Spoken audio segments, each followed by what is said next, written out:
So week one of the NFL season certainly did not go as planned for the Lions. And now we have a fun matchup where Ben Johnson plays his old team. And surely there's zero way this goes horribly wrong. And I'll be honest, it is a lot less fun going into week 2 0-1 versus 1-0, especially when you're staring down the barrel of a Baltimore matchup in week 3 that is terrifying. Suddenly this game looks a lot closer to you need to win this than I was expecting it to be. Now, obviously, it's week 2. We are very far from the must-win territory, but I gotta say, I am really not excited about the idea of starting 0-2 and then having to go into Baltimore, so please win. So welcome in. Today, we are going to be previewing the Lions and Bears, break down everything you need to know going into this matchup so that, well, you aren't surprised by anything that happens on Sunday like I was last week. Yeah, pretty much every reason I outlined in last week's beginner's guide as to how the Lions can win, pretty much none of those things, actually none of those things at all happened. It was not a fun time at all. So hopefully this week goes a little bit better and the Lions can get into the win column, win their home opener, beat Ben Johnson, and I can feel good about myself again. And before we get into this matchup though, if I could get you to hit that like button and subscribe with notifications turned on, we've had a ton of support on the channel over the last few weeks and I've been truly overwhelmed by it. So thank you so much. Even though I know a lot of the recent subscribers are Packers fans laughing at my misery, I still appreciate you regardless. Now obviously, as we're previewing this game, there's no use in trying to avoid the elephant in the room because the biggest storyline is very much coaching. Ben Johnson, as you all know, is the former Detroit Lions offensive coordinator. He leaves to go to the rival Chicago Bears, and now we get to face off against him twice a year, which I'm super excited about. This is actually a very fascinating matchup, and I'm very curious actually to see what Ben Johnson's game plan is going to be against a Lions team that he knows so well. Despite the fact that the Lions did change out their defensive coordinators this offseason, as Aaron Glenn also got a head coaching gig in New York with the Jets, Kelvin Sheppard very much runs a very similar defense. It's not the exact same, but a lot of the principles are the exact same. A lot of the personnel is very familiar, and a lot of the tendencies are very similar as well. Which for Ben Johnson you would think be a good thing because he's gone up against this defense for numerous years in training camp at this point. So he knows the Lions' tendencies inside and out. And I wouldn't be shocked if he had a pretty decent game plan for how to beat it. And Kelvin Sheppard had a fine game in week 1 in his defensive coordinator coaching debut against the Packers, his play calling debut. But there were some things that need to get ironed out. For one, the blitzes that he was sending, the Packers just did a fantastic job of picking up all afternoon. He dropped Aiden Hutchinson into coverage a few too many times for my liking, and in general, the defense was just okay. Now, Kelvin Sheppard actually did talk about the defensive performance in week 1, and the way he summed it up was that the Lions actually did play good most of the time, but they gave up too many explosive plays, which inflated the Packers' numbers and obviously led to points being scored in bunches. The biggest example of that is when the Packers had a 2-play drive in the second quarter that resulted in a touchdown, and that accounted for 33% of the Packers' passing yards on the day.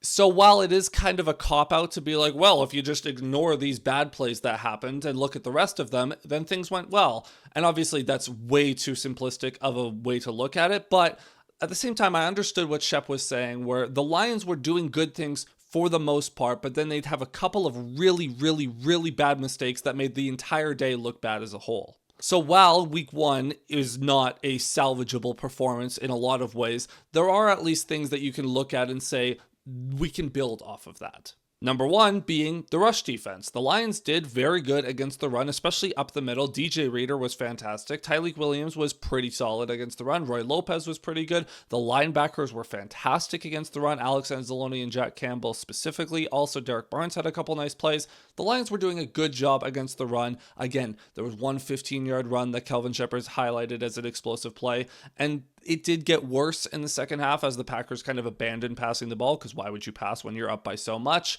And Josh Jacobs started to make a little bit more ground. But for the most part, the Lions did what they wanted to do defending the run.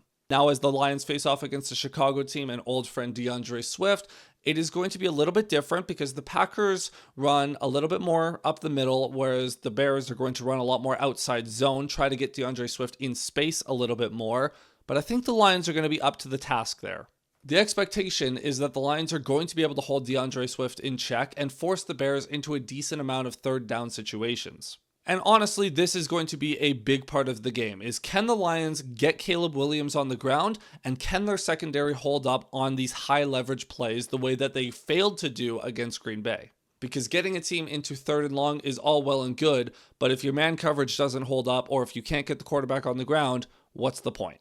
And obviously, Caleb Williams is going to be a focal point of this matchup as well. He had a very up and down performance against the Minnesota Vikings on Monday night. He had a lot of nice plays with his legs, had a couple splash throws, explosive throws downfield, especially when he got out of the pocket. That's something that I'm kind of worried about. But he also had a fair share of misses as well. I would not be shocked if the Lions don't necessarily pin their ears back on pass rushing situations and try to contain Williams a little bit more, because I think he's most dangerous when he's on the run, on the move, and able to extend plays with his feet, which opens up things downfield when the coverage starts to get a little frantic as Williams threatens to run. Another part of that is when the Lions aren't necessarily just containing and they do send pressure, are those blitzes able to get home? And if they are able to get home, are they able to get Caleb Williams on the ground? Because those are two different things. If you get to the quarterback, that's one thing. But we saw against Minnesota that Williams, he has an ability to evade pressure and break sacks and just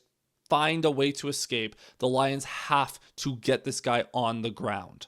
I am a little concerned just because one of Caleb Williams' best performances of his entire rookie season came in the second half against Detroit on Thanksgiving, where he was just unbelievable. So the defense is going to have their work cut out for them. That being said, for as much as that is kind of the key matchup of this game, Ben Johnson against the Lions defense, Lions fans themselves are a little bit more antsy about the offensive performance, which is justifiable considering how bad the offense was in Green Bay last Sunday. Now, I'm recording this a short while after Thursday Night Football, where the Packers once again turned in a good defensive performance against the Washington Commanders, and I will say I do feel a little bit less concerned about the Lions offense going into Sunday, just because it does look like the Packers defense might just be that good, and the Packers are uniquely built to defend a lead for one, but also play against the Lions. I did say in my last preview, I thought the Lions were uniquely able to handle the Packers' threat with the edge rushers that they present.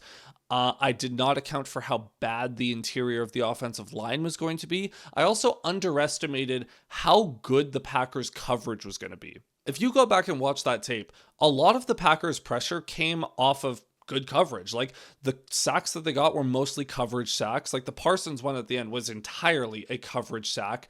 And the Packers just did a really good job in the secondary of locking up the Lions receivers. It is worth noting the Bears are going to get Jalen Johnson back, who is a very good corner in this league, and he will be a problem. That being said, the rest of the defense is not as good as what the Packers have to offer, so I'm hoping that the offense can get the engine going. And the engine of this team is the run game, and it runs through the offensive line as always. They need to have a much better showing on Sunday than they did a week ago because, my lord, especially Tate Ratledge, Christian Mahogany, two rookies I have a lot of optimism for. They need to be better. Glasgow, I think he just kind of is what he is. He'll be perfectly fine as a center. But the two rookie guards, or young guards, I guess, because Mahogany's is like his fifth start of his career, they need to be better. They had a lot of mistakes in that first game. If the Lions are able to run the ball at a higher success rate than 2.2 yards per carry, then it's going to open up the play action game. It's going to open up the intermediate parts of the field, and things will just start to look a lot smoother on offense if they're able to do the most important thing, which is run the football. It is a little difficult to be like, oh, the Lions match up good with the secondary here and they do these things well, because at the end of the day, we know what the Lions want to do. They want to run the ball to set up the pass. If they're not able to run the ball, a lot of the offensive things just simply won't work. Now, the saving grace is the Lions did actually do a decent job with their blocking last Sunday, and they got into a lot of situations where they were one block away from turning a 2-yard run into a 12-yard run. So if you want to cope a little bit, if you want to say, oh, this is how it could go right, there's a little bit of optimism for you. Now, one thing I do have to bring up as a potential Achilles heel for the Lions is the fact that the Bears have very good linebackers. And we've seen what happens when teams have good linebackers against the Lions. The Bears a couple of years ago gave the Lions fits in those 2 games in 2023. The Packers last week, their linebackers were unbelievable and it gave the Lions all kinds of problems. And Jared Goff sometimes struggles to see linebackers in coverage. So I do just want to flag that as one potential area of concern. Another potentially more significant area of concern is Taylor Decker's health. So Taylor Decker, at the time of recording this, has not practiced this week. He missed Wednesday and Thursday. The team has said that they're optimistic he will play. He has said he's hopeful he will play. But if he doesn't, we got problems. Because if Taylor Decker does not play, that would mean that Giovanni Manu, who is a developmental tackle, would be forced into starting the game. And that is honestly a very terrifying prospect. The idea of Montez Sweat lining up against Giovanni Manu gives me nightmares. And admittedly, if that the Lions are going to have to just have Brock Wright out there chipping every single play, maybe Coyote Awashika will just have to play tackle. I don't know. They'll have to give all of the attention to the left side of the offensive line because that's not a good situation to be in. And that would disrupt the Lions' ability to run to that side. It would disrupt their ability to develop these deep passing concepts. It would impact a lot of what they're trying to do. So if Decker's not out there, I'm worried.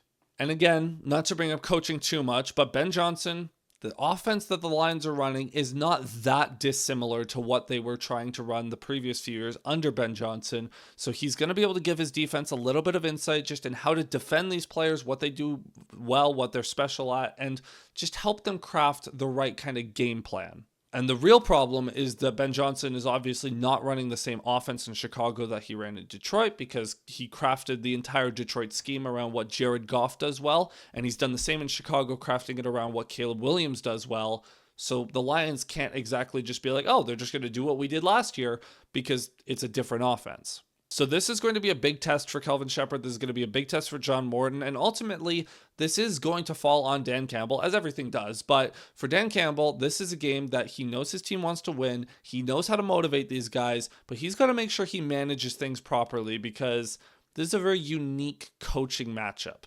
And then another thing I just want to flag as we get to the end of this video, the Lions special teams were surprisingly bad against Green Bay.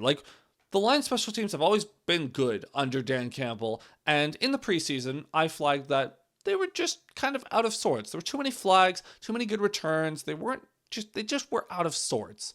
And that continued in week 1. The Packers had numerous good returns. The Lions' returns were horrible. There were multiple flags on special teams. Jack Fox was shockingly bad punting the ball for some reason, very uncharacteristic for him. And the punt coverage wasn't great. Just things were just not good. And Dave Phipp was very vocal about his frustration with his unit. So I just want to flag that because special teams, they are a factor, and it doesn't matter how good you are on offense or defense. If you give the other team great field position every single time, it's going to bite you. So if I had to summarize everything into point form, it would be this. How does Ben Johnson game plan for a defense that he is very intimately familiar with? Can the Lions get the running game going to open up the play action pass? And can the Lions honestly just take care of business knowing that they've got a very difficult matchup against Baltimore coming up the week after? And can they just kind of get the vibes going a little bit?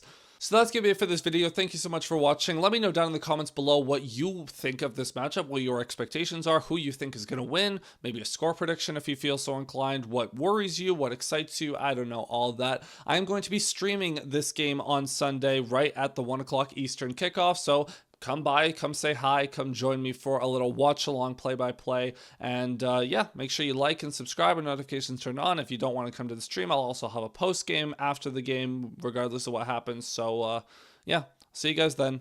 Cheers.